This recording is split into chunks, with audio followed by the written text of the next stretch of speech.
Ang masayang pangangaroling nauwi sa disgrasya sa ilang probinsya. Sa Marinduque, patay ang 8 taong gulang na bata matapos mabundol ng van. Kwento ng pinsan ng biktima sa pulis, nangangaroling daw sila noon sa Barangay Laon. Tumawid daw ang kanilang grupo pero naiwan ang kanyang pinsan. Bigla raw tumawid ang bata kaya nabundol ng van na minamaneho ni Val Rosales Jacobe. Dinala sa istasyon ng pulis ang driver na hindi nagbigay ng pahayag.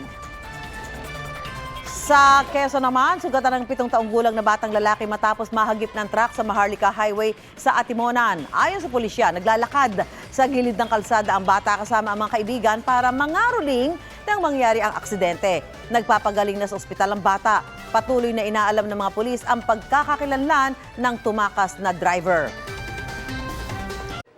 Kapuso, mauna ka sa mga balita. Panoorin ang unang balita sa unang hirit at iba pang award-winning newscast sa youtube.com/GMA News. I-click lang ang subscribe button. Sa mga kapuso naman abroad, maaari kaming masubaybayan sa GMA Pinoy TV at www.gmanews.tv.